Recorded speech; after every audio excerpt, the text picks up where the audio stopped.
Chapter 13. Ramsay. Rowena, how many months has it been since we last raised a glass together? Too long since you upbraided me for the mud and straw tracked upon your nice clean floor. To write to you is a poor substitute for standing in the warm light of your tavern. Do you still save a stool for me at the bar? Truthfully, I would find no anger in my heart if you did not. Too many times now I have broken my promise to visit home, to visit her, if she will even see me.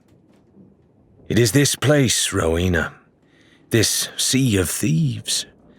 Every day I wake to yet more wondrous sights and sounds, and every night I take my rest with the thrill of an adventure riding high in my heart. I cannot abandon it. I finally have your present, a dueling pistol to hang above your bar. This is no ordinary pistol, though I shall wait until I am able to see your face in person before I say anything more. I wish I could say when that will be. For this night, the night on which I write to you at last, may be the most important night of my life. What does it mean to be a pirate? Are we, as those back home would declare, mere thugs and criminals who seek to gain from the honest labor of others? Or is there more to the life than greed? Is it ambition that drives us, or a desire to shape our own destiny? Tonight, I shall... Ramsay, muttering under his breath, as he always did when trying to grapple with the intricacies of the written word, paused mid-sentence as Mercier knocked on the door of his cabin. "The last ship just dropped anchor, Captain. It's time we were going." "Already?" Startled, Ramsay checked his pocket watch and realized that over an hour had passed since he'd settled at his desk to put his thoughts down on parchment. Grumbling, he got to his feet and fumbled with his greatcoat. Mercier couldn't help but notice he was dressed rather more finely than normal, but that was to be expected, given what was about to happen. Parley. Even thinking the word sent a shiver of excitement through Mercier. To call so many pirates together in one place was a risky business, she knew. The odds were high that many of them would be nursing grudges against one another, whether from chance encounters on the high seas, long-standing rivalries that had hardened into bitter feuds over the years, or simply old-fashioned jealousy coming to the fore. Even pirates who had no quarrel could enter a parley with a handshake and leave with their fists swinging once the beer started to flow, decks of cards started to appear, and the first coins began to clatter down on tables. She'd only heard of a couple of such gatherings in her life, and most had ended in bloodshed. Yes, a parley was a risky business, and though she had some inkling of what their captain was planning for the night, Mercier and the others had still spoken about the need to be cautious. Shan had suggested holding several smaller meetings on neutral ground, but Ramsay stood firm. This, he said, would be the culmination of his plans, an all-or-nothing wager on the future of the Sea of Thieves. In the end, they settled on inviting 3 crews to join them at the newly formed outpost known as Golden Sands, though the gathering was certain to attract a number of hangers-on, curious shopkeepers and assorted ne'er-do-wells who'd turn up regardless.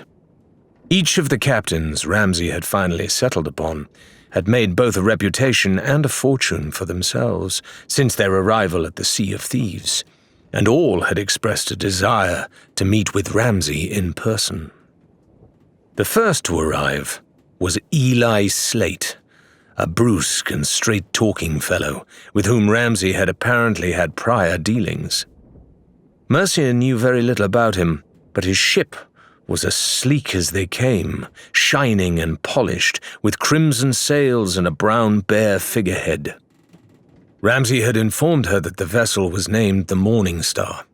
Out of everyone at the parley, Mercia imagined that Slate would be the most easily convinced by Ramsay's proposition. Nobody aboard the Magpie's wing knew very much about Ramsay's second choice, though nobody could deny that he'd certainly made a name for himself. Captain Gideon Greymarrow was a wild and fearsome figure, with a long coat and wild, unkempt hair that hung limply around his lanky frame. It was said that he demanded nothing less than utter loyalty from his crew, and that his word was absolute. An unusual attitude for pirates on the Sea of Thieves, who tended to treat their crews as equals. Greymarrow's crew was granted shore leave only rarely, and he himself set foot on land only when absolutely required. Shan expressed surprise that Greymarrow had bothered to respond to Ramsay's invitation at all, let alone accept. The enigmatic captain came ashore alone, leaving his ship, a stern and joyless vessel known as the Twisted Horn, with its sails unfurled and its cannons primed, ready for the first sign of treachery. The third invitee was something of a wild card, and certainly the most unpredictable guest. She was known as Briggsy, a nickname she'd acquired thanks to an almost superhuman talent for breaking out of cells and jails of all kinds. She was considered something of a maverick, even by pirate standards. She'd disappear for weeks on end and return with wild tales of huge creatures lurking in jungles, ancient stone golems springing to life to protect their treasure, and battles against entire fleets of enemy pirates who'd taken a dislike to her charm and obvious success. Briggsy also seemed to change her crew when the fancy took her, sometimes leaving her own ship adrift while she sailed under someone else's flag. Nobody really knew what to make of her, but almost everyone did know of her, so clearly she was doing something right. Her ship, or at least the ship she'd arrived in, was a 2-person sloop called the Homeward Dove. Rathbone had volunteered to keep watch, but Ramsay wanted to show his crew at full strength, so together they locked down the Magpie's wing and made their way to the tavern, where the parley was to be held. They walked slowly, for each was laden with a number of valuables that would shortly become the primary topic of conversation for miles around. The culmination of Ramsay's plans, or so he hoped. There were a few light cheers as Ramsay squeezed his bulk through the door of the tavern, for the drink was already flowing, and pirates all around them were gambling, bickering, or singing the shanties whose words they could all agree on. Greymarrow and Slate were not drinking, however, merely standing at opposite ends of the tavern, stiff as statues, gazing levelly at one another and at the crowd without a flicker of emotion. Ramsay grabbed a table in both hands, moving it into the middle of the tavern where everyone could see it, and on it he placed the box he'd carried with him from the ship. The others did the same, leaving a pile of gilded boxes in the center of the room. These, as expected, drew the crowd's attention almost immediately, for they were of a design that none of the assembled pirates had ever seen before. Ramsay knew this with absolute certainty, because the chests had been created by his own hands, shaped with hammer and tongs at the forge until his hands blistered and sweat dripped from his brow. It had taken months of toil, brooding in the depths of Thieves' Haven, among the husks of his failed attempts, but finally Ramsay was ready to return to the Sea of Thieves and claim his rightful place.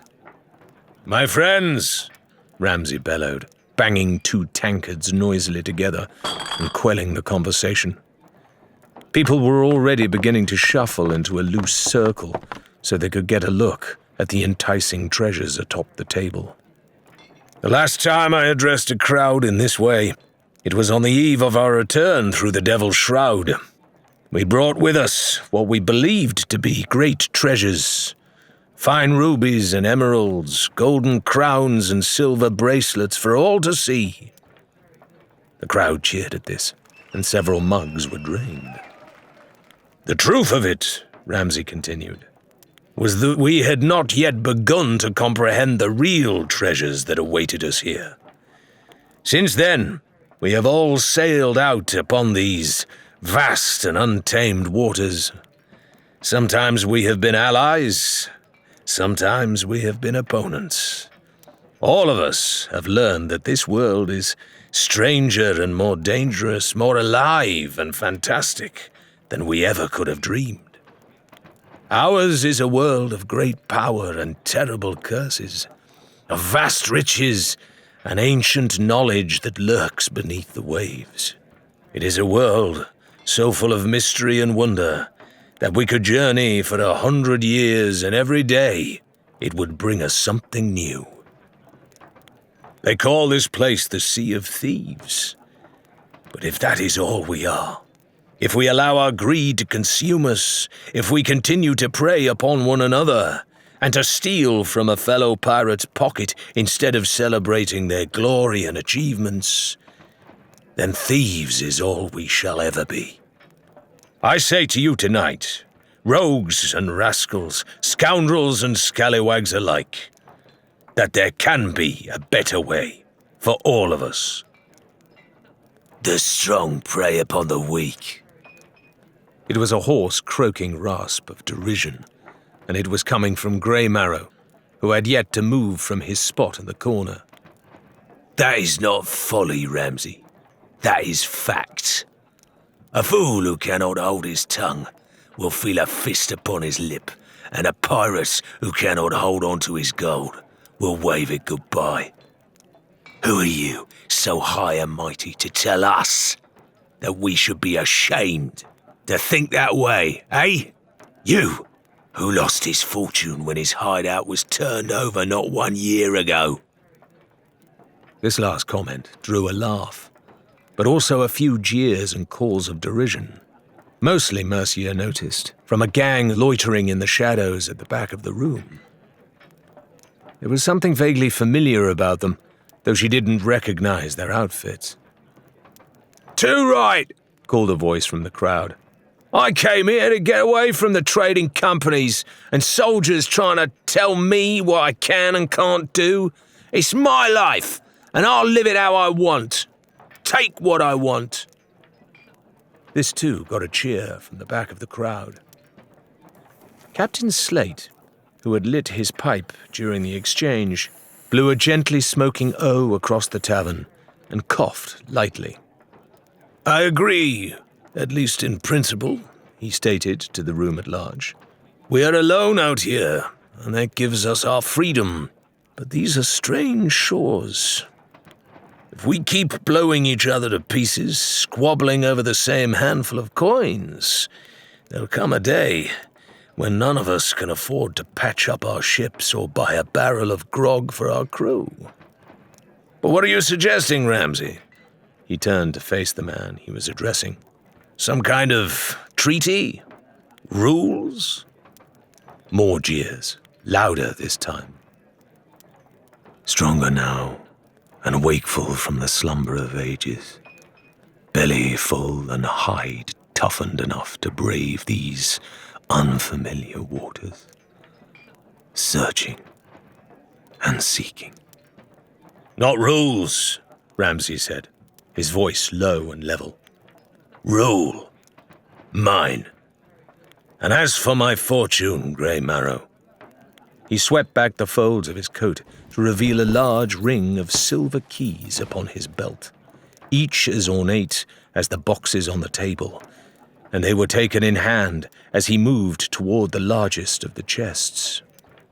After a moment's work with the lock, the lid swung open, and every pirate in the room leaned forward greedily. Ramsay had chosen carefully, arranging eye-catching gems and his shiniest gold pieces in a way that practically begged to be sifted and run through grasping fingers. He let the crowd drink in the sight, just for a moment, and then shut the lid firmly, locking the chest again and slipping the keys back out of sight. All that I lost in my hideout that day, everything that those cowards took from me, that was barely a day's plunder, he boasted. This is just a fraction of my fortune, and I'll give it to the first person that can open this chest. He hefted the box as he spoke and placed it in the middle of the floor, stepping deliberately away. The room was silent for a moment, as more than a dozen pirates stood staring at the little box, as if trying to work out what trick Ramsay might be playing on them. Finally, Briggsy hopped up onto her table and, using it as a stepping stone to leap nimbly over the crowd and land theatrically next to the box. "I shall be your first volunteer, Captain Ramsay," she declared, sinking down beside the box and drawing an oilskin pouch from a pocket on her breeches. This, it soon became apparent, was filled with a number of slender tools designed to pick and jimmy, the arsenal of a born burglar. As Briggsy set to work, a number of coin purses began to appear, and soon wagers on how long it would take her to pick the lock were being tossed back and forth. Shan seemed to ingratiate himself into the crowd with remarkable speed at this point, spitting into his hand and shaking in any number of bets with half a dozen different pirates. More beer was served, and the conversation began to swell once again, as Briggsy, tongue poking impishly between her lips, probed and poked at the chest with practiced ease. As a full 5 minutes passed, however, then another 10, the good humor began to sour. Pirate after pirate lost their bets, handing over gold to Shan with reluctance. Finally, Briggsy gave a little grunt, and there was a click, a snap, and a broken tool dropped to the floor, next to the firmly locked chest. She swore, scowled at Ramsay, and made a very particular gesture at the box before skulking to the bar to drown her embarrassment in a tankard of grog. There were a few boos and hisses in her direction, but those were quickly silenced when people saw the furious look on her face. "You put on a fine show, Ramsay," Slate said wryly, "but I'd wager brute strength'll succeed where skill fell short." He accepted a large sledgehammer from one of his crewmen, who'd been sent to procure it from the outpost's shipwright. He too had come to watch the show, and was now leaning his burly frame against the door in bemusement. Slate approached the box, getting a feel for the weight of the hammer in his hands, and taking a couple of practice swings. At last he gave a grunt of effort, and the large metal oblong descended, striking the lock once, twice, 3 times. On the 4th blow, the head of the hammer came away from its wooden handle, arced neatly through the air, and landed on the foot of a nearby pirate, much to the amusement of his crewmates. Slate, panting, stooped down to glare balefully at the lock, which hadn't been so much as scuffed by his efforts. More pirates came forward then, one after another, goaded into action by their crewmates and emboldened by drink. One plied the lock with a red-hot poker. The next took a stout woodcutter's axe to the lid itself. Another insisted on placing the chest in the tavern's fireplace until it glowed red-hot, but it came no closer to catching a flame. Even when it was cooled in the rain barrel outside, it remained as pristine as the moment Ramsay had first presented it. Finally, the box was returned to the table by a luckless and exasperated Grey Marrow who'd unloaded the contents of his pistol against the hinges and succeeded only in burning his own fingers. Crews muttered among themselves with more and more outlandish ideas, but no one else came forward. The box, it seemed, had defeated the lot of them.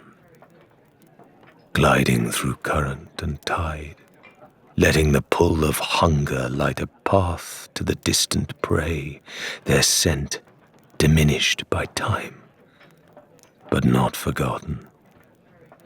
Finally, Ramsay got to his feet once more. All that I have claimed from across the Sea of Thieves is now secured in chests like this one. A chest whose lock cannot be picked, he announced, his eyes gleaming. A lock no shipwright can force open, and whose contents cannot be spilled by the blow of an axe or the ravages of time. A chest that can only be opened by someone with a suitable key. You're forgetting one thing, Ramsay, Slate cut in. Just because I can't open this box of yours doesn't mean I can't take it from you. Hide it somewhere you'll never find it, or cast it to the bottom of the ocean. A pirate never forgets. Ramsay was smirking now. I have another chest here, as you can see. He patted the lid of it fondly before pushing it forward, so that they could all make out the crudely carved etching atop the lid. It looked like two tankards clinking. There's a fair bit of gold in this one, too. Who among you would like to try and carry it back to their ship? This time, no one seemed to want to be the first to volunteer, and almost a full minute passed before someone stepped forward. To everyone's surprise, it was the shipwright. I may not be much of a pirate, he said thoughtfully, but I reckon I can haul that box back to my workshop easily enough.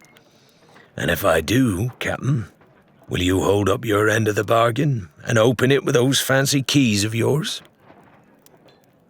Certainly I shall, Ramsay agreed, and the assembled crews began to flood outside, shivering and stamping their feet in the cold night air. Groups of onlookers lined the path between the tavern and the shipwright's premises, with excited whispers as to what effect this second box might have upon the unsuspecting craftsman. The shipwright himself looked a little uncertain as he approached the chest, grasping its handles firmly. He stood for a moment, as if waiting for some nasty surprise or other, then turned and marched smartly toward the exit. He reached the tavern door at a brisk pace, but suddenly staggered hard into the wall. Rebounding unsteadily, he bumped against the doorframe before finally making it outside, for his legs seemed determined to move in opposing directions. Hell's bells, he uttered, stumbling this way and that, crashing noisily into a pile of barrels as he lurched about.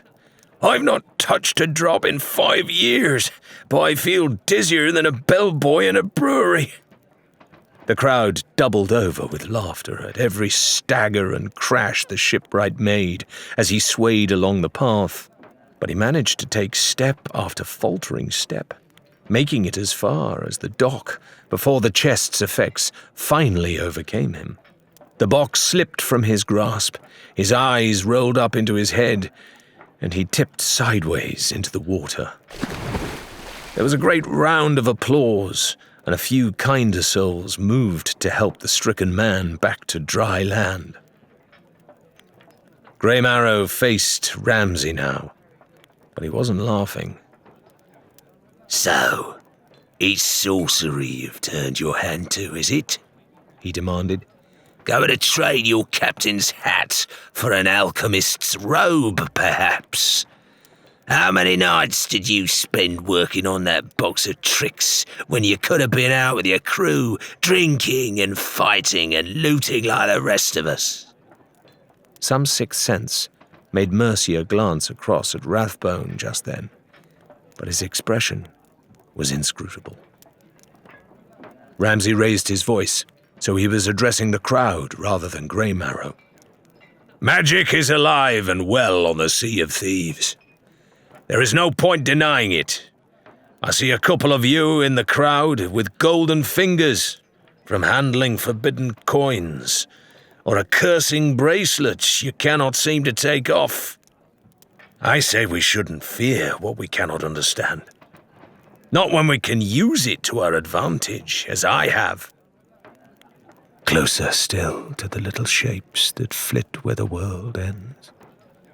There are so many different sizes and smells and tastes. Soon, it will be time to feast. Ramsay planted one booted foot on the cursed chest as he continued. I call you here today to extend an invitation.